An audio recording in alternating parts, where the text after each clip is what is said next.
Matau pe sumar tasi fai tawina, mai le fai upe lua sumar fitu, lua fuvalu, lua fuiva, tau sifulu. Evangelia na tusi e Mateo le matau pe sumar tasi, fai tawina mai le lua sumar fitu, se io o le fai upe tau sifulu, a fai wa maua, ona tātou whaitau whatasi le iai. Te mana te whaitau iai nā o loo wheta laile tua ia te oe. Read it and receive it, that God is speaking directly to you. A wā ole mea nai whina ngā loa i le tua. Mea nai ta uel tuspa i ole upo e ola. That's the reason why the Bible is called the living word. Kai mai le e prewe whāle whai upo suma le lua. A wā olo ola le upo lo matuanga lue. E sili atu lo na maai. That's the reason why Hebrew records that the word is living and active, sharper than any double-edged sword. Ringa o le tai au fo ile nei, a e taliaina le upu le lo loto ma lo wanganga e te manui ai. Ai a whaia na ana tātou whaitawina e alu noa fo ila le upu le maoe. Tātou e whatasi e nā. Tātou e whatasi e nā. Aua e te whaitawina tuspa ia e pei o le whaitau o le tusi o le newspaper po o nisi tusi tala. Ia e whaitawina o le nā e whetalai mai le tua i a te oe. And you're giving voice to that word. Wa e avele ia o le leo i le upu le nā. Le winga le nā o le si u leo a ngangpa ia Paulo e ala i rona te li whale a ngang o Timoteo i le lua Timoteo me tau pe tolu whai pe suma leo no au le leina mule mule whai pe suma le fitu e ta pena ai pe saunia ai i ta toula ia e whalongolongo ia mō ngā luenga le lei umalava. Thus preparing us for greater and mighty works. So ma fo angale na ina manuia o langa o tangata tari tonu ma tangata fatua tua ile tua ona ile ngata na fa longo tu spaia ile aso sa ma so se aso e faitau ia ina a o lato faitau ina malato iloa o ia ta pena ina la to ele tua. We go to school so that we are prepared to enter into the world of knowledge and understanding. Before na te vai ese le fuatanga o lango tangata na onga ma tangata e lei ato toa la toa au la toa o ina. A wa fo o onga ta pena ile mo le poto lau tele ma le ata mai lau tele I mea le I o ia si la fio tangata e fa pena la le fionga le tua. A wa o onga fa vai mai la fionga le tua. Are you with me? Tatu e fatasi na. So fa fofonga a feta lai le tua ia te o ile upulea. Ia ona o wha matala lole ia te oe. O le winga le upule mo tātou le tai au. Whai tau le whai upe los fuma le fitu. Whai tau ia. Wa tuu ina mai me uma ia jau e loo tamā. E lea I foi se tasi ua I loa lea te li I po o Yesu ke wiso lea wa nā ole tamā. E lea I foi se tasi ua I loa le tamā wa nā ole te li ma se wa loto le atalii e whaali atu iai a wawa iai na lai le whai upule nā a e lei loa Yesu ke wiso e te lei loa ina I ova le atua o au tusa pe te lotu. Are you with me? Langa o le feta lai le atua I a o mai Yesu ke wiso lai a o I tangata iuteia o tangata na ola mai le tuspaia. O lai ola ia o onga le whengang tuai, ia o onga na amai e mose, ma o onga na amai le tua, e ala I perfecta. Are you with me? A wa ana mafua anga na o le au mai ia ngang pa ia, e ala I le mori maua mateio. Right? So le ala o whai loa mai ke wiso I, mantua le wha mai ke wiso, wa tuui na uma mai e lon tamā. So I le taimi na fio mai ke wiso, o mea uma le malo le tua, mea ia na au mai ia mose, mea ia na au mai le au perfecta, lea wa ia ke wiso uma, wha o popo ai lo lea, ma mea le wa ia whengang fau, e peifalana e sila whina, wa au mai ia ke wiso, au mai ia ala ia ke wiso, lona nganga pa ia.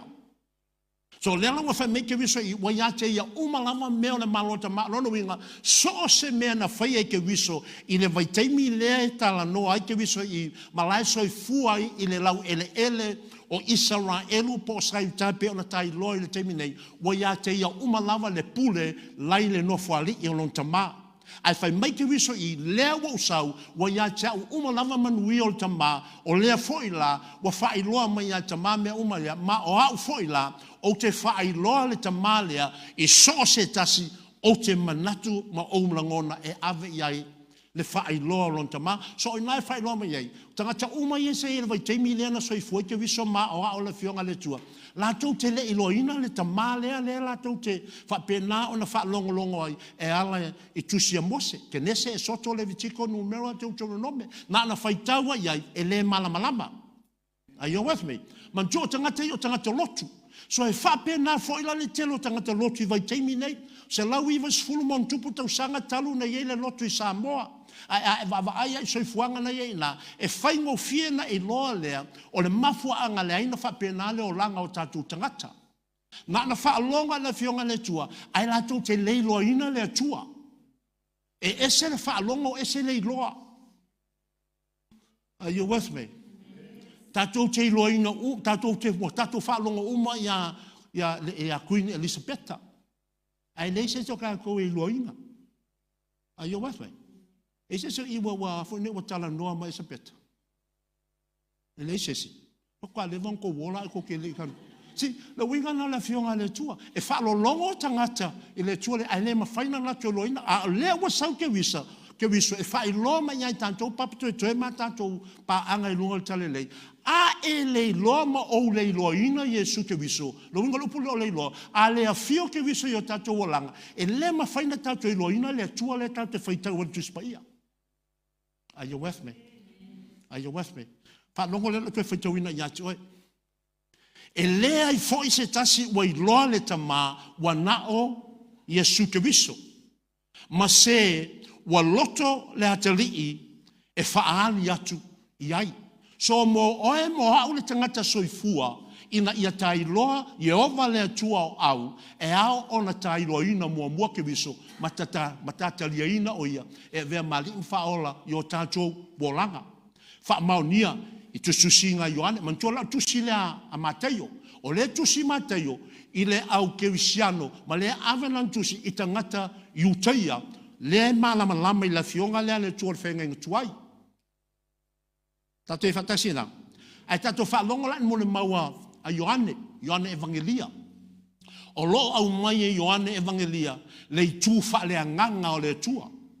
So whai mai non whamatalanga a Ioane na yantu susinga. O le whetalenga lea ke viso. Mantua ke viso le whetalai i le whai upu le lua suma le fitu. A le wha mau e Mateio. Tato e whatasina.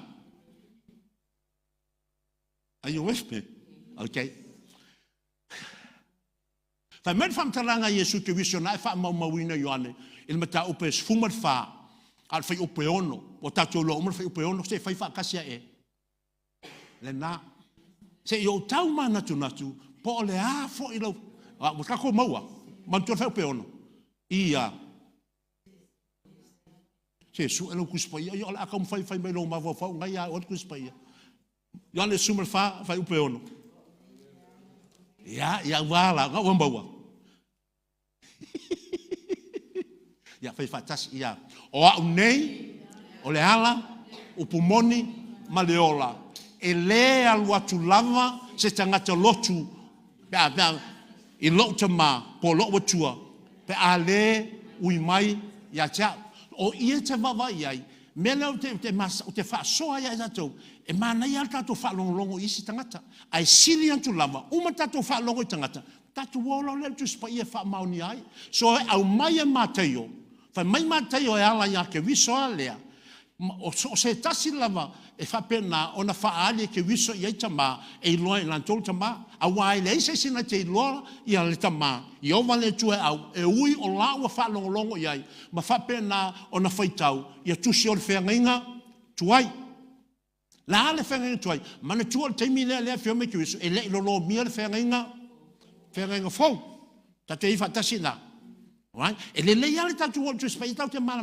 mai o te pu ele ata mai o tangata ai tatu o le ata mai o le tu te loi so le o tatu loina i ale ia ke viso lo so fu mo lo wala le upu le ia o le ola ai o ke viso te tonu ia te o ma so le wala o fa mai ai lo tate le lo le tu a o ko fa maungia mai o ye Ioane wa feta laia ke viso e le al watu lava se tasil tama pe ale uiatu ya te ia wana o ia ale o ia lea o Yesu ke viso o ia o le ala o ia o le upumoni o ia o o le ola. So o le tangata lai sau le lotu, e le sau le lotu, wa ia te ia le tua po, wa ia te ia ke viso. Mai tau mai. A o le sau o le tangata le lotu, o le tangata hosi taulanga, e sau e sa ili le tua lea, na te fia iloina le tua. Lea la wa sau le tangata lea, wa whaalonga le fionga le tua, fa mai ke viso, wa na o ia, e mawhai ai ona iloa le tangata le lotu, ia lona tamaa. Ma o le awala fo ila lona tamaa, wa whai loa mai ke viso le awala lona tamaa, e ala ia te ia. So ia tate wa mai le ia tā malamalama i le winga le fionga le tua, ia whao popo i le tau mai le lotu, le fio ke viso le lotu i o tātou wolanga. Le winga le fio le o le tātou wola ai le na le tātou whaalongolongo iai, ma tātou matalia. E ma whaina tātou talia ke viso i o tātou laulau whaiva mo tātou ngutu. Ai le avea o ia mali mwhaola i o tātou wolanga. Are you with me? Alright, whaamamalama. Na sau yuta no whiwhinia ke viso. Na iloa ke viso o tangata lelei. Na whaamangaloina ngasala. Ma avea mo na so. Al whawhitaulu men tupu ta maloa lea. E le isala mō mai o ilona o langa tuai. So ia te wawai lea. O le atua tuanga o lo wala awina, mo lo wala awina, i le mele ta o le whanau fo wina. Wa tata o tino ke viso, ta lia ta ua ke viso whaamangaloina i ta ua. Tato e whatasina. Lea ua whaamangaloina tato ua o tato o tino, ke viso e vea mali ima whaola i o tato wolanga, whaamaunia fo i o ia Paulo. I lana mo le mau i o le kalesia i Roma, ma ta upe sfulu. Whai upe iwa, ma whai upe sfulu. Ngā kusi lalo. Aua ke kusia upu, e kusi maka upu la fionga le tua, e whao ngai fisosoani te leana i ate oe. Alright? Are you with me? Ia o ke loana o kako Samoa. E de lei ke leo kako wha loko ma kako wafoi nei le tātou pu e o tātou talinga. So, talai leo na ma wha mangaloina lo leo tātou, o le melo na lua loa, o le ua wha mangaloina i tātou ke iso, o le melo na lua lai tā ua le ua wha mangaloina, o le tā sala mō lo lea, mai o tā winga tuai. Forgiveness is followed by repentance. Are you with me? Ma fu angala na ye tangata o wha mangaloina wha me wavela tōm wha, ma tangata whanau fo wina. A o la lava e ola i leo langa tuai. La lava e wha te inga se rua wai peia o mea ta tele ia, sa inu ava, sa ula ula, ai ta lia loke viso, wa wha mangaloina lo, wa vea o ia ma tangata fau. Are you with me? Mama lama mai le awala o la fo ino wha o tanga. Ta te whatasina? Wa? Mea ka leo ka o discipleship. Na ia mamala mai leo o la sanga o la fo ino wha a wau te loa. E toa tele a ia tangata o wha o la ina, wa wha mangaloina. O wha mangaloina ke viso. A o le la lava e ola i lo langa tuai, o fisiri e sea, ona i le isala mo wale tangata. O le wha o tanga o le mea mai ke viso, wha mangaloina. A o tangata lai pe o a. Wa o tangata inu ama, wa o tangata kele ang, koe kikia le sianga sala o kele i o iai. Ai ina ua o talia ina Yesu ke viso mo ulo o wha mangaloina ina, o ina na usala mo ai lo lea, na walu ese mai lo lea, i leo langa lea sa uola ai mua mua. Au nga e fesiri in tangata e masani mea te ulo uolanga i Samoa, e se asa e mau se kala leanga ia kia u ngei, langa usaule ngei le nga u lasu, kasi vai aso ngei, au lesi vai aso, o whanau fawina, o good boy mai ia nga, o sa good boy, pera boy, an excellent boy. Le kulanga ia, na so e ke le mawala se tala, ai fe mo se kala i winga i tau, na ai le tangata na mato ngalu lue whatasi Samoa, pena mato wola whatasi mai Samoa, maua mai. So o savalinga le nao leo langa whanau fawina, wha mangaloina, wa e lou wha mangaloina, o i lala i lau tau tinonga. Whaali mai lo le ki wiso le tamai atoe, ai wha lawe la, a whai e te le isala mō, e le mwhaina atu atoa leo lau wha o le tanga. Wa la whai a wai polo o le kalesia e feso, au e whai lo mai ei, o le wha o le tanga, po le whanau fawina, o le mea lofa fua i fua mai a le atua i le tangata, ai uma i nana mata upuna i lua le tuese feso, ai toi whae mai ma le feso soani a le afo ina ia, a le apostolo ni mai, a iau tau teito tasi manga lue, a ina lou tau whaola tanga, o lau la me whaona, o lau wha manga loina o eleli, o lau wati na ina lole o lau olanga, whae mai le wha mtalanga le a paulo i le kalesia le efeso, mata upe wha, o le mele iau tau wha pena, o na tau esei lo lea, o le tangata tuai. O tangata tuaila na o winga tuaia ia sa olai. O mea whanau whawina loa, wa taulona le tue inu awa. E le koe e se mea le ka o se nga se kasiale ngai wha mangongi ai o kasiale nga e mangongi le anga ia ma leo langa whanau whawina lea. Are you with me? Okay, that's a word whai upe a whai nei e luas fulma le valu. Go to verse 28. Hear the Lord for yourself through these verses. Na ia e loa ai lea, e le ni upo se whai launga. O hao le whai a onga le fionga le tua. I'm a teacher of the word. But I have to teach myself first. O mea na wana ngā tau e tau ona o wa o ina le fionga le tua. A wana wola mai ai. O sana. Okay. Okay. Ta wai fai upe e luas fulma le. Luas fulma le val. Na la wa i loa i nā. E le mawhai na e loa le tua. Ko sa pe ke i loa le tala anga le tua. See, knowing the history of God and the story about God is not really knowing who God is. Mwhai ka tu lo oi le tua, o ia na whaia le langi ma le langi na o ia na whetalaia. So we can all know that awesomeness of God and the story about God. Ai te le mawhai na Eloina le tua, i le tūlanga o lana mawhitanga ma le me whaia i. Mo ia saunia mo oe mo a. Are you with me? Tātou te loa mea lofa e mai le tua. E le mwhai na vea ma tātou, a wai tātou te le o Eloina. Okay? Hear him speak through that verse. Ia. I o tau o mai ia tau. O tau uma o e tinga ina ma mawhatia i a venga. O a o foi e malo loai o tau. Ama aila, o mea uma ia sai lea tua, lewa mai e le tua ia Yesu Keriso. Tātou e whatasina. Le so tanga na fai upe loful fitu ma loful van fa meke wiso wa mai uma ta mai ta o me uma lava wa te mo fo na fai upu e lo suma leono. All right? Me uma le ta ma fa saulo le ke wiso fai mai o to uma o lo tinga ina ma mafatie a venga yo to o mai ya chao. Awa o me uma ye le ta ma le to te fai tau sa to fai tau mo lo to fai tau i lava mai le fe renga tuai o le wa ya chao me uma lava. Mantua o le tautala i tangata iuteia ia, tangata Israelu, o tangata malamalama i le tusi pa ia. All right? Na malamalama i la tau te leiloa, o le waia i la tau mea umalea. Ia le nofali o tama. Everything that is within the throne room of God are now available to them on earth through Jesus Christ. Are you with me? I hope I'm actually touching base with you this morning. Te si o lo fa bena ona ta fe so tai e winga le fa sa vali lo ta wele ngang pa ila na fio ma mai lo ke biso o to uma o ma fatia ma tinga ina venga yo to wo mai ya chao o ha o to te malo loi o ia te vai o le malo longa ato toa le mangatu tanga te yuteia ia o laile atua wa man tua so fuanga tanga te yuteia ama na o se mea e o iositau o iositau langa tu tu mo lan to lu mo le tua tai pe o fa fo ne o tu langa o le mato e kalesia katoliko a mana o se avo e se me le tua mana e fa mangalo ina wang sala o na e alu le ya patele patele le ya Maria ile tua ya o ngalo le ngai fa kariro le man tua ma le atale. You need to understand what we're doing today in relationship to the word of God. E hauna I malama me tato me ye fai ya I loa fo le ta u le mafu anga le sa ya sa te tas. Wa ola wa le fa si fa tanga te lotu. Ola ma tu lo ino e le mafu anga le no ma to ma ya sa il falsa. Pena anta to ma ya ona le so le tauta to le lotu. Upu le lotu. E le se upu le le me le lotu. Are you with me? Awa le lotu e pe te sa wa ya e pe ya like ya lu ke mat. Are you with me? Okay, the apologize of the menga yellow mafo fau ke ninge. Are you with me?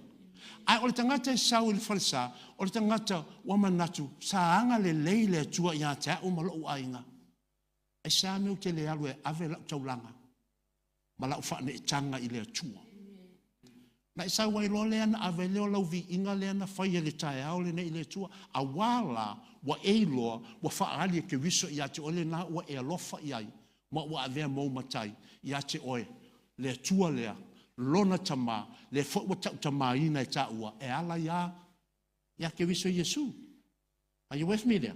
So le la to va mai le fa mai o to mai ta o to uma o e tinga ina ma fatia ia venga so o le suafa Yesu ke viso o mea uma lai ake viso Yesu ua au mai ke viso i ante oi pe a faina e te tali atu ilana vala au i le tae au le po nan fetaf mai o mai i acha o mai i acha o le mafu angal fetalenga le ake viso i le moto tangata le e whapena o nā oa o yeili i le mata upu le sumaltasi e te maua le winga le o onga lea i le amatanga le mata upu le sumaltasi. I just learned that this morning. I was preparing to come. I was shaving and I was brushing my teeth. I have to tell you that. Ngai e wale umunga fulu umuku ngele. Na fo ngele i le tae au ia ine. A o ia ina o mafau o tamu fai ai e ko ngeki lo mafau i la umatau. The whole week I was struggling and put together the word. While it stay me more what fa so I upule. In fact, Lord, there's something deeper here. Because I am at loss as to the connectedness of this word to today. But mai ai ale mele misi ona e leo sa o loto e lo file mu lo nganga i le so tanga le upule. Ma le aso le nei. And then the Lord said to me, look at the beginning of the chapter. Mai va ai le amatanga. Le amatanga e te no. Oh, yeah. O le amatanga. Fa i loa mai ai nai mataio. O le la ua fa le pui. Ia Ioane le papatiso. La ua te tonu le fa pui. Ai fa matala mai fo e mataio ia ina. Le mea lai tupui o ia Ioane le papatiso. Mai Ioane Iona so. O mai o no ia ko lua. O mai e o. O mai e o ia. E le tangata le o Yesu. Fe sili iai. Po o ia le o lea tau te whaatali iai. Pe iai se sau. Go ask him, are you the one? Or do we have to wait for somebody else? E whai loa mai ai na o lau whanpui pui o ane. Ai leo file mulo na loto. Po o lea ele tūlango nei mea o ia. Po o a whea e whai loa mai ai. Le na ia a whapena. O na ngā ioi manga lue ai. Ma whai loa i tangata. O loo iai ia le muli mai. E sili atu nei lo ia. So lala wan whanpui pui na. O lea wa popole lole loto. Ai on whe au lole i ona so o ia. E oe whai loa i tangata le o Yesu Kiriso. So ia te wawai ai lea. O lana whaalongo Ioane i a Kiriso. Ai leo ato atualo na mawhauwhau e winga i a Kiriso Yesu. Are you with me? Mantua leo whanpui pui le tu e sawa noi na. So e alo lalo mawhauwhau e moni mau uma wha evangelia. E winga le moni mau e Ioane. O te manao e te alu i a Ioane. Ai tana noa i a Mateo, Mareko, Maluka. A umana tala noina, tau mawhaia e sua se sootanga i a Ioane, a wao Ioane, e wha matalaina ma i a te oe, le tūlanga wha lea nganga o Kiriso Yesu. A wao le au sinope te mawairo na tala, wha le soifua, wha le tangata. Tei wha tasina. Dai ma airo le mat wha matalanga Ioane, wha mai wha matalanga a Ioane papatiso i a ina. A o papatiso i na Ioane tangata. Ai te wha i tu Ioane, o lalo o fotua i mai Yesu Kiriso. Mantua la o le amatanga leo na ngaluenga Ioane le papatiso. A o le tala ma te yo le iei. Fela ue iei nei Kiriso ia Ioane le teimino le tala ma te yo ma te apu sumaltas. La ue fea? Tala noa mai. A wa ele tala noa mai. Ele nofo le fionga le tue tu tonu i a te oe. It's much more than a story. O le lape leo le lotu. Na le tele le pue tala anga o mea tu tupu i tu tono tu singa i. Ai leo la ngona ina le a ano monio le mafu anga na e la ina tu sia upuia. Ta ke fatasina. Wata tu lo uma. Ontal papa. La men tupu ai. Oina feinu ai.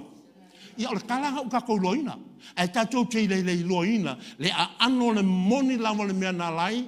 O na au mai. Ai fo inei e mose. Le tala i le tūlanga na o savalinga al whanaunga Israel.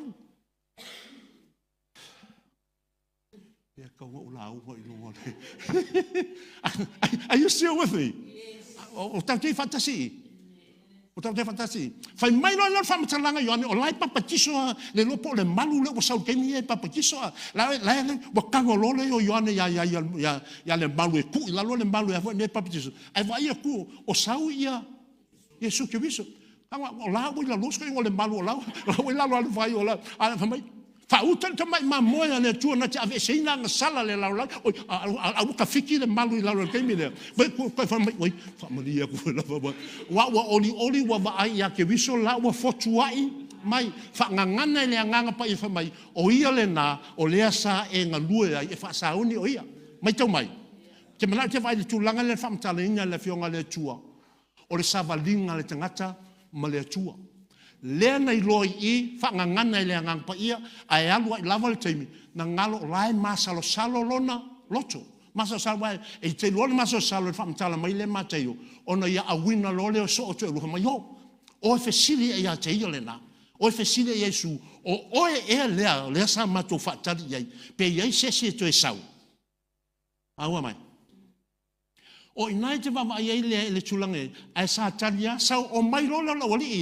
le ma wan te besu metasi fe sili ia Yesu fa me ke visu o tau ia Ioane me ia wa fa longo ia ma me ia wa va ai ai wa malolo pipili wa popula e tutuli ma fa pena ona mata le tala mata o e kukuli mai o va venga na faina so o le fai longa le na o le wa tau nu mai le na ia fola ina i ona tangata maua mai o malole na fa matala i so o ia to lua o lo le la so le ai fai mai le mo le maua mateo i ona fa sanga tu lo le ke viso wa o tangata ma fesili ai la le mea na la ino to o atu i le vao e fa longo ia Ioane o ina fai te vavai ai o le moli maua Ioane e le isau se ai fai ai lana ngaluenga e ngalue mea tufua o le fesili ai sea ina ia iloa i lava lea o tangata e nau e fia fa longo e fe au lea na au maia e Ioane le papatiso au i fa tato loi e o i le au fariseio e o ia o au na o lava fa longo ia ina ai fa ilo me fo ina ia e le tua ia to e ala ia Ioane na no atu ala to ia fa longo mama na e fa pena ona awai le ngaluenga Ioane ai le tali tonu ma o le atale na o le lotu o le tau mawhai ale nganga o le tua e fa pena ona fa ali ma ia i tātou i vai teimi nei e pei lava o vai teimi na e fa pena fo i vai teimi nei la fa mai la fionga le tua o te leli li ona na fi o nei e o le fa vavau so le upale tasi ai fa lango la ili tali o tangata fa matala mai lo le ai foi nei Yesu ki wiso na o tangata umai atu te nau ia ina to te mau o no fuanga mau lulunga ai le o Ioane alright fa mai lo ki wiso na a fai lama to te manao to te loina tili Ioane le yo to mana tua le perfetanga na o mai le fionga le tua ia to e to sau Elia o Ioane lea, pe a fai mawhai o lo tau tariaina, o Elia lea na feta lai lea tua e sau. So e mai ele so tanga lea au mai ele tua, o Ioane lea, a wa amata nei loa, o na whapena, o na malue lue le whaatua tuanga, ma le kalto nunga o tangata ia, sa whaalongolongo ia o onga a Ioane le papa tiso. Mantua Ioane sa ia whaasinoa tangata ia, Yesu ke viso. A lea lama sa Yesu ke o lea la oti ia, ia Ioane, a o loo lua fasasi lava ma whaale tonu ma whau tangata. Are you with me? E whapena fo ile kare sia temi nei, o lea lama e fola ma o ina le fionga le tua, e winga i le sitianga, a o loo whaale tonu lava ma whau ma manatu o tangata. Are you with me? La mei loa le whaale tonu ma lua fasasi o ma whau tangata i sitianga, e loa le soifua o lai ola ai. You can tell how prepared you are for the rapture by the way you live the Word of God that you're hearing every Sunday and every time you read the Bible. Is that right? Tati fatasina. E alu al si tianga ye peke mga o ye pele ai. E le alu o min e alu. Ai le alu I lo time. The rapture is not going to wait for your timing. Tato te minoi le timing no le tua pe fola le timing no le fio me o ke viso. Are you with me? So fai lo le ke viso ia ina tuna o Ioane len sau o ia Lagavale o Elia. Le Elia le fa mai e sau o ia. So wa na sau Ioane na sau i le mana ma le pawa le sa ia Elia. A wa mena na fa Ioane. Tatu ina. Tatu fatasi. Ma fu anga lo feta lai lo ke viso. Au mai lo le ke viso le wa onga lea. A wa ta linga o la towia. A wa o le wa masalo salo nei. Pe moni ea mea na au mai Ioane le papa tiso. E winga ia Yesu. Ke viso. Le ala wa Yesu ke viso lo lanto wa foi nei so manga. Christ is now within their midst. They can see him, they can smell him. But their minds are still troubled as to the honesty and integrity of this man. Is he the God-man that John was preaching? Are you with me? Tate fatasina. Te mnau na ia puea ia le winga mai o le letu la fo ina i le tua o na tangata. See, God said, I will never leave you nor forsake you. O le winga le upu le o le letu la fo i famile to te letu ua utou o te letu la fo ina. O le tulanga lea, wa au mai e le tua le upu lea. O le upu lea o lo iai le tua o wha manuianga ma le tua le ola mo oe moa o le haso le nei. A wai le hase so tātou o vai le tua a e tanu tonuina le upu lea. Ia wai tanu tonuina fo i le tua le ole. O le fo i le ole. O le upu. Fai mai lo le ki viso i au tau o mai i a tia. So le so tanga le na e fai loa i loa. Wa umane teimo le ministry a o i le wa umalanga ministry i teimi lea. Le tu sa le tatu ma taupu lea. A Ioane le papa, patiso, va mai lola ki so lewo sau, i au tau o mai a tau. O tau umalava, o e tingaina, ma mawhatie a venga. O a, o Yesu ki viso lea, tau te malo lo ai.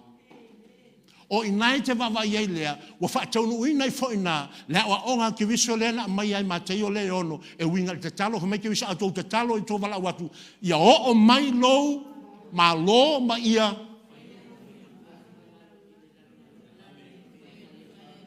ke wisola leo le tua soifua le wa fio mai wona au mai umalava manuia ia sai le langi o lonta ma le wa ia fio mai ma wa fio mai e fa i loa i tangata le nau ma ia teia le ngate na la to lona tua lona tama a o manuia uma foi o ma lona tama le wa sau e a mai ye e o mai ia te le upula le mai e le na le mai poto mai.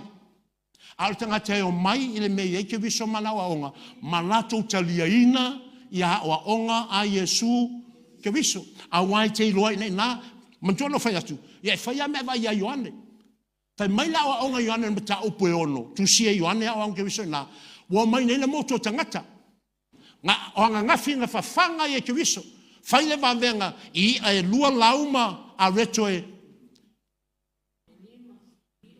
tala noa mai tala noa mai, a wa a ele kala ngoa mai, o longo winga, ia e alu noa o ele asole nei. Let's have an interaction di kokongo le tato mata upe, e kako, e wha maga ia o kala ngoa, susu o kala ngoa ko lesi, e sau malesi, le upo e pe e le po o le, wingo le po, e le se ava ngoa, e kula i le ulu wa, lua sau lesi, wai lua me le wingo upu ia, tau te ifa tasina. Alright? Fai mai lo ke so le wa mai la tau e lima fe I ta malo loa. Lo minga o vatu fai no me a anga nga finga fa fanga I en ma falawa e wa va venga na fai ina ke viso. Ta te fatasina. Ai alua lua le meta upula lo laso nei wan na filen fai la anga ma fai va venga. Ai o nei fatu lo ke viso. O se ai lo tino ma inu lo toto. O ia le nai fa pena na fa ola ina. Ai nga fai atu ala o onga na ke viso. A wa ava ai le fi o tangata. Fai mai na whamtalanga Ioane na ona tu umuli ai lo leo tangata. Bo ese ai lo lea. O le whaalo alo I o tangata. Te me le whaalo lea o anga ngawhinga ai ma o onga wa fonye wa. Leka konga I o Samoa.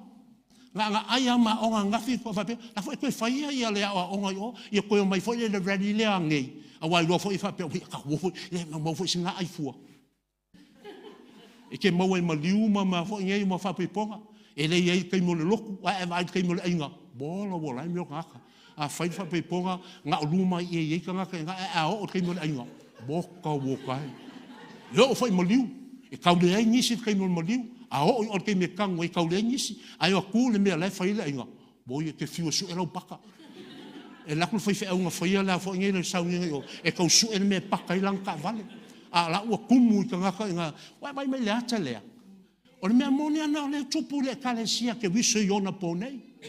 Aleluia. Le foi ngai o ngai o wa ngai tingo foi ma o le sika kai mo wai mea na. Aleluia. So, nai ba mai lona, fatale to ke wiso mea a va tua. Wa ngai ia tua. Fe sidi lo ma ke wiso iona so. Ai ali o to, fa fe o to. Wa fe kilo fai a wa longa winga. Le upulo fe kilo fai. O le la wai lo wa fiano.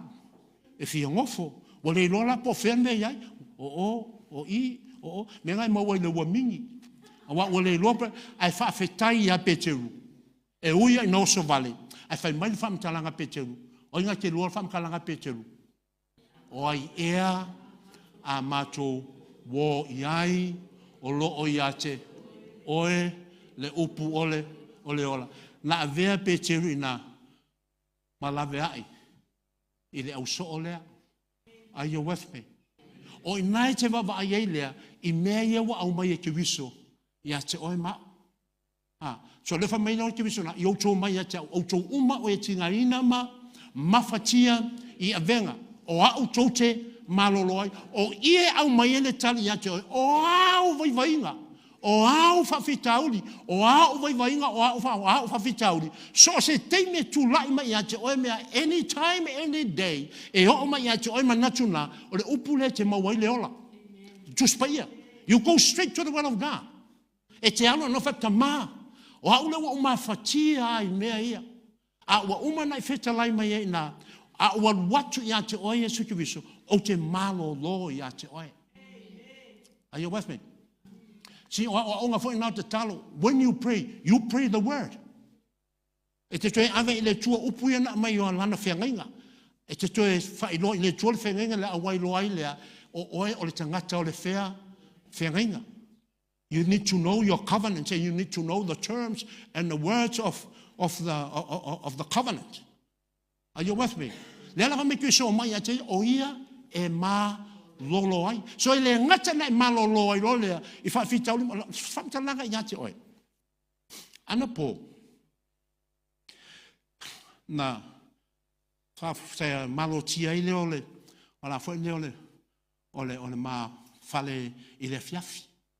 Se te mo le fiafi. O te tua I lunga ina wa na ma o fale le fiafi. Ke kua I lunga. Oi. Fa ko le fa ko vai le tamata. O fa ko piwe e ka ma se le fo ngele le wo la fo ne o lo tapu vai lu mo lo tapu vai ka sia le me ngo ma lo ma ho fa nga u e le ngau o lo ngu wa fa I longa I o le le e pe ma se le fo ne le wo o lo vai le toma o ku ko lo ka le fa ko so me le fa wa fa mi lo sai fa pia ta sia me no o mai le lo ma fa ina o le suafa I sukiwiso. O le suafa lo bodi faulo I sukiwiso. O te whaatonu ai lea I le ngau o le ngungu ma le ngā oi e te alu ese ma lo vai I le teimi ne lava le suafa I sukiwiso. O se vale kua, o la au ke la ngonga le ngā oi. O seku mea lea, o seku mea, o te o ma I luma le whaito toa. Bo whanoku, wa maka nga le masei ke le. Wa maka nga pe o kau file mu. Ya, umalole na wa pena wa tu ya foi ne e malo na sia tu le fiafi o walo le tu o la ko po sa fa ilo ilan o tango le swa o fa unga the anointing oil o mai le wa fa tu ye do ni na tu no le lungo le wo le ti do le wo le na antu fa le swa fe sukiwiso ma le fa unga le swa o le te fa tonu ya te o ngungu le swa fe sukiwiso e te eselia mo vai I le teimi nei lava. Iana umalea, ya, tu ale wa le te mafo le, o ke moe le po, ai, o se teimi o le po, te te ima I lunga, o te tua tu nga o ko ke fo fangu e pianga e ko e masei mai fo ile ma su wafa so ke viso mo malo lo ai ya mo ko sa ko ma lama ne le tai au o tu i lunga a ke wo ko o le au ke fa no inga le tinga le o lo vai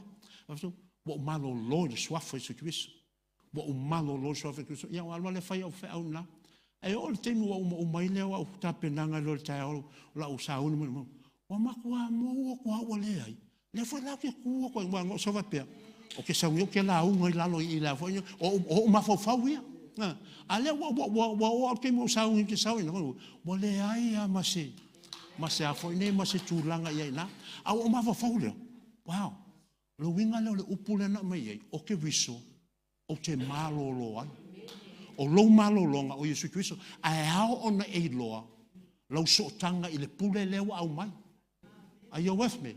A wala fai mai le fai upu e lua se fulu ma le fitu. Fai tau fai upe lua suma le fitu. I le o lo matala nan tu spa ia. Fai tau fai upe lua suma le fitu. O le tue umi lava. O fai upe lua se fulu ma le valu. O le lua suma le iwa. I o tou a moina la uamo. Ma i o tou fa au ao. I a teo au. A wa o au. E anga malu. Loto maulalo. O na maua le o tou. O le malo longa. Moutou wanganga. E lua malo longa nai o mai na. O le fai upe lua suma le malu. O le malo longa le o lo tino. Are you with me? O malo lo tino ona ua e tali tonuina le upu lea a ke viso Yesu ma e tau talaina i a te oe.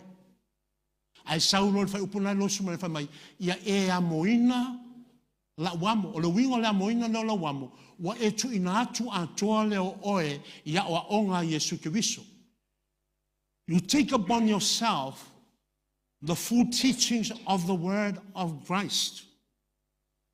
E te ola i roa le upu lea, wa whama ia e a moina la upa wa e loa i lea o oe, o lea ua whapena o na lua amo whatasi ma ke viso. O lona wingo le amo whatasi, wa e mautinoa, wa o mautinoa, o ke viso lea, len whama ia tau, o te ruatu ia te ia mo umawhatianga umalava, wana whaia umalava wa venga ma manuia mo a la, e ao ona o tu mau ia te ia. Are you with me?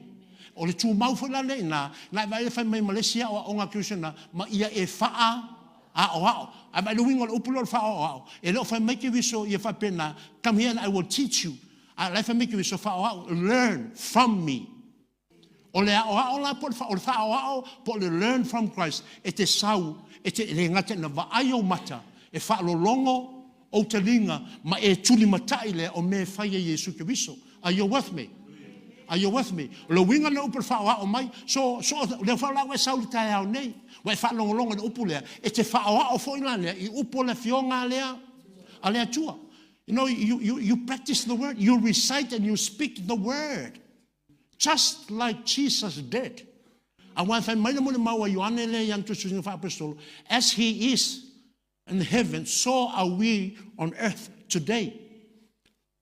Lo winga man we umale sa ke wiso a so fola lang o le na wa ya o le wa ya cha ma fu angan na fa na tau tala ile ma e fa tonu ina me o ese ma ya o ma una te na tau ya joy e le ai se me tupu ya joy e le fa tinoina e le tua lang o fa I lo me ke viso ya joy lona tama.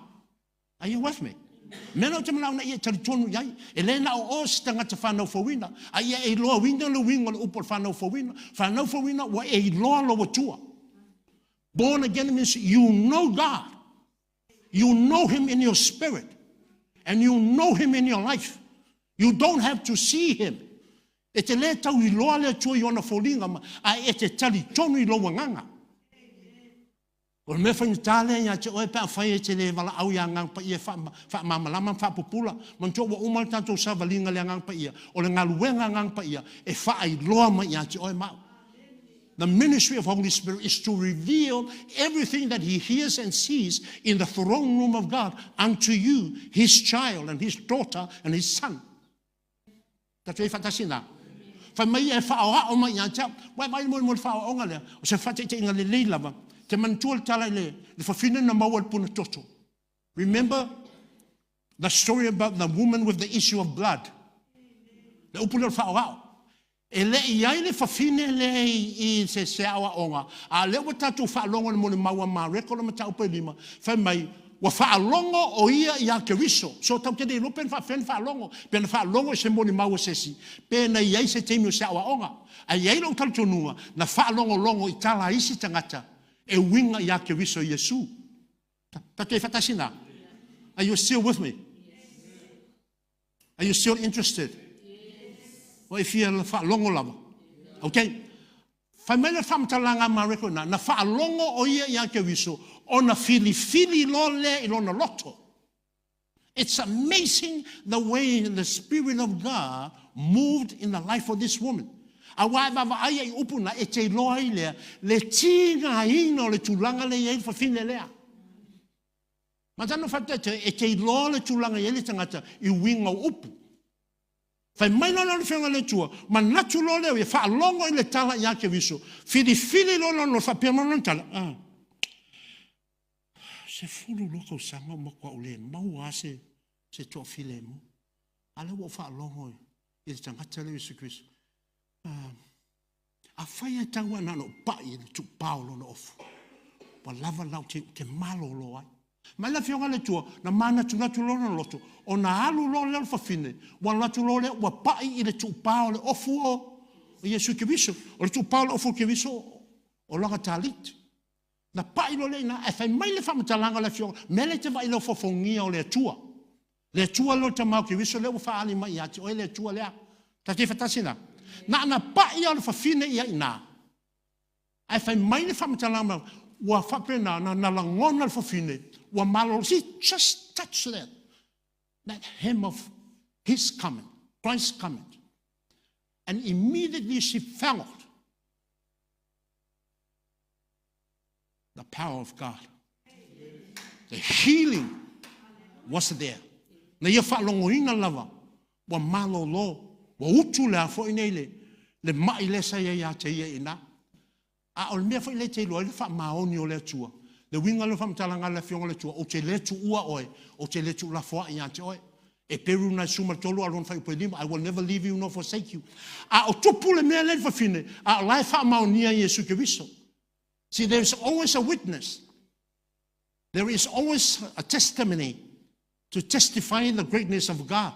Prove why le tua mana vavenga. A o te ina whawhine le wa malolo. E le aia msesi o iloina. Nobody knew what she was going through. I whai mai ke, I tū ma ke riso. Na tū ke some, oi na pai mai a tiao. Na wai mamla malitala, Ai wailan mena tūpu le whawhine lea. Whai mai le whaupunga a mareko I nai lon whamtalanga le tala lea.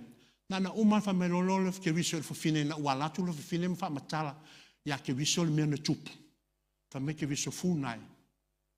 Aluia oe, wa e ola I lou, whaatuatua, ia e alu ma le fi, le mu, a avea Yesu Kiriso mau whaatuatuanga, ma e tali tonu I le upu le whame Kiriso sau ia tau, o tau uma o e tinga ina ma mawhatia ia venga, e te malolo pe na malolo, o whawhine lea. Melo te mana e po ia I, o whawhine tau te le lopo, o whape ilo na soifuanga, pauan me tatou te loa, o whawhine sa iai le tamau ainga, sa iai ia mea ilo na olanga, ai a whamatala ma I whame o se fururo te usanga, wale o ko iaia ma se mea o ia te ia. Are you with me? O e nai whai mai loa, o a lava mawhatianga nai te iai, a whai lava me, wai tala whine lea, o mawhatianga me tau tupe. She has financial problems. La me loi, whai mai wale o tō iai se tupe ia, wa uma na tupe ona o fo mai. Are you with me? E o whai lai le mai lei, wale ma whai e fo mai, o nā fo I te loi nai lea, a e mana o ai se a walavave. Alu I le li I le o le ona. O Yesu Kiriso. Se fulu lua kausanga, o ngā whama fo mai e le, malo e le leanga fo mai. Ai whapena fo na papa ulo la tau sila, fia malo la tau iloa. Are you with me? Ta te whatasina. Hallelujah. Ai lan men tupu e na. Na le ngate na malolo. Ai whai mai Kiriso. Alu, ia o e male, manuia. Le upu leo le alu male manuia. O manuia umau le malo. Le te whai mai Kiriso. Ia o mai lo malo. Ia whaia lo, whina ngala lang. Na wheta lai Kiriso na o manuia umau le malo lon tama. lea na ia tu ua I lunga o le whawhine lea. Ke vai ai, ke le koe whaalonga le whawhine lea, o ngā, wa le o tō iaiso na pōpua wa le o tō iainia na venga, wa le o tō iainia na maftuanga, la paumena, wa sapi lea ngale lei o le atua. Ai o wafe? Ia, tātou tūla, nanga lua o wau whangaka I, lea vaenga, nai tū lesis fulima minute, nai te toi te, whapena o na wha o maile I atu oi. Pa mai kia wisa, ave, e ave ngō fie la uamo, o la ua venga foi, e māma ia. O ia e malolo, I loa nganga, so le malolonga mo mua, le malolonga le tino, malolonga lona lua, o le malolonga o loa nganga. A le iai ke viso le ai o lo soifua ma lo ualanga. Lo ngawinga le upule o le iai o ke viso, o le soifua o ke viso I to tonu ia te oe. O lo wala I lea, ai te tai, tanda to fai mai, o oe o lo matai, ai vai o tato walanga le iai, o ngā e te makai a oe lo walanga, o leo te matai a o lo walanga, ai o wasme. Tato e whatasina, pea ngā o ni upo e whaalangi langi ai, ia tūlanga le soifuanga, ai vai sawa ia me iai, e le o matai ke viso le tele o langa o a fo nei o tato soifuanga. Amene. Pa wake me makai e ke viso ngā la sa, mai le iwa se I kaus furulua. Ai a uma kore ngā ia ngai koe makai fo ia leo o ngā. Tato e whatase ina. Te manatu wai langona ina mai le tua le tai au le nei. Mafu angana ia leina a o la fionga le tua ia malama lama ai. I mea ua uman saunia le tua mo oi. Mai ke viso. Papa toi toi. Ia mautou ia whalongolongo. Iau tau ave la wamo. O le ave o le amo, tato wōle tai au nei, ma ave le tala le leia ke viso, avea oe mōna so. Yoke speaks about discipleship in Christ. Avea oe, avea ma so moni, mai le Ioane valu fai upo tau suma le tasi, le nei a fai wau tau whalongolongo le upu, me lea iau tau whapena ona talia maole la upu, a wā ai e loe o tau le mea moni, ma whaasa o loto I nai leo o tau le mea moni. Lem fai tato sa loto pe a fai le fio ke viso leo le mea moni I to tonu o tato wolanga. Iau tau aveina foi la wamo o ia la wavenga e mamai. E le au mai ke viso ni avenga mamafai pei ona au mai le au fariseio ma taitai o fai puleo o iuteia I tangata I e whaalongolongo I ia o onga ke viso le matau po sumatas. Ai fai mai ke viso Ioane se furu, fai upo se furu. Fai unga lava o le leina nais fulu. A o ke viso lea, na usau, ina I o tau maua leola, mau tau maua ati le lava. Christ has revealed his purpose in coming. Fai loa melita maa I ati oi maa, ai le ngata foi lea, fai mai ina ia tātou maua leola, ma maua ati le lava. Winga le upula le maua ati le lava, o mea uma le maa lole ta maa, wa au mai I ati oi, wa au mai I ati. I le ngata la ina tā sapi e lalo nei, ai whapena foi a o mai le oti, ma le maniu I atu e po la lava a wala e o mai ai, e mauti noa, e o mai angeru, a e oti o mai angeru ave oe, ave au, e le ola e whapavau, o matango fie na o mea o mai e le tua, a ie e loina, e ui o lau ava noa ma a mai uma mea ia, a e whai I lau filifilinga, e whai I lau filifilinga, whai mai le kala ka maiki sa mo yaso, it's up to you, it's very grammatically wrong. I mangai whanongolong. So it's up to you. It's up to me. It's up to me. So o e whai ane whai tania. Wa e whafonga na fionga le tua le tai au le ne. Le a usul tatou te talo. We're going to sing the psalm of prayer, a psalm in prayers. A umai na e ofoina lo leo o I le tua. Lo sei fu e tusa malau whalongo ia te ia le tai au le. Tato e whatasina. I'm not going to call you to come to the front. Te le wala au ia te o te sau nei wa o le nau e whalongo longo. A o lau whiwhiringa I nai le mea nei te iai. Mantua le tala le whiwhine le puna toto. Na whaalongo ia ke wiso. Whai malana whiwhiringa. So o le mea le sai whaalongo I nei. Whai malau whiwhiringa I nā a o ia I nā. A wā o le teime te pa ia ke wiso. I le tai au nei mai loa nganga mo lo loto ia te oe. E tutu uma lava meo le langi. The heavens and the earth came to a standstill on that day. The moment that woman touched the hem of Christ's hem. Sai whapena fo le tai au. Te mlau te tali tonu i. O lo fatu ina ia tali tonu i la fionga le tua. Au te tali tonu i a tea. Ai tali tonu i la fionga le tua. Tatou sin pese lea. Wana o oe i lo manao. You are all that I need. Na ale lua lama fai upu na fai fa Samoa. Mana fai upu fa Peritania. Wana fatu lole i ati oe te talo ai. Are you with me? Are you with me? Right? You sing it to the Lord. Na o oe a. Ma ke viso pe o fafine lea. E uina tumu tangata ele eise tatsina na iloina. O lo iaise fafine. O lo fa penao na mafatia. Ilo nato loto lotoi. Ai na fafine le na ma le tua le tamao ke viso. Ma ke viso lea na awala mai ai. Fa me ke viso na usauma o te faali fai. I e o te mana e faali ai. Le na faali fafine lea. Lona tamao. Na iai le fa malolonga iai na vanoi na. So mo ini o fofonga. E ana na mo ini na ia o nei fa lave isi tangata na ia o tafa ia te oi. Ai mafau le i le tala le na au mai po le avea i o la fionga le tua. I want you to, as you close your eyes, think about scriptures that you have heard this morning. And from there, let that be the foundation. Let that be the line of connectedness to the throne room of grace. Avea leo maui na e whanonglongo i la o ngal te aole nei. E te pipi i atuai ma e feso ta i atuai i le nofali o le tua. A wai ai le mea nara te manao ta watu le tamape a umar pese. Wanao oe i lo manao. Wanao oe i lo manao. Wanao oe i lo manao. Yesu wanao oe i lo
Hallelujah.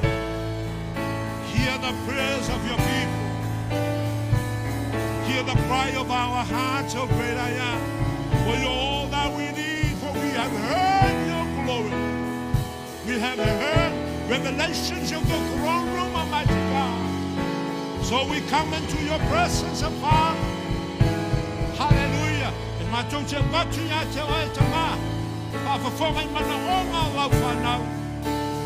oh, ya macho we loa tini oelo macho chua. Papula mata lo roto. Papula mata lo fatu lo chua. Kachala utalinga na ya loa tini oe. Ma ya fanoina tini oelo chua. Amaya ngang paia. Lenga le roto. Lenga le mala malama. Lenga falinga na ya loa tini oelo chua.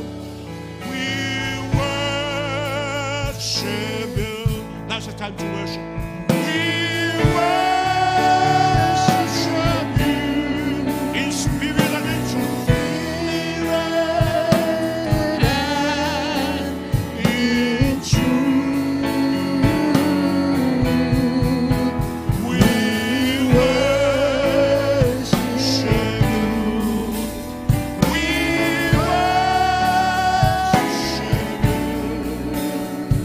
in spirit.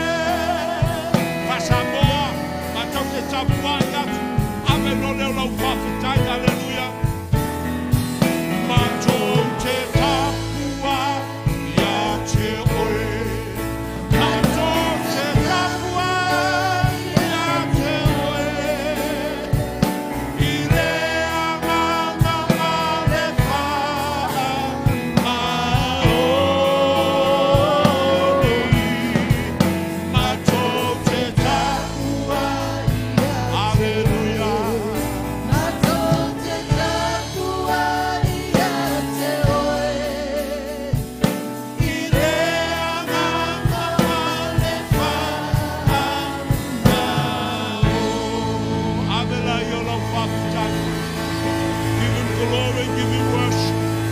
We give you worship. We give you thanksgiving, Almighty God. Thank you for empowering our hearts, our minds, and our soul. Thank you for revelations of your kingdom, Almighty God. Thank you, Lord, for revealing your Father, our Father, unto us this morning. Oh, can China chini matou lo upu lo matou tama. Makai lo fai lo maya matou. O lo lava sili ese. O matou chua. E ngata ya matou lo famanianga. Pamanuia fo ya matou paanga wo mainga mau me mai. Lo matou wosi tau langa fatasi mo oile ne taiao. Ilo nofa li ilo matou tama. Au oe tu mau atu pe ia yo le vi ingol famanu mo fane tanga. Tama tu mau mai. Remain with that anointing and that blessings, Almighty God, blessings of revelations. In the name of Yeshua HaMashiach, our Lord and our Savior, we pray. And everyone shouts.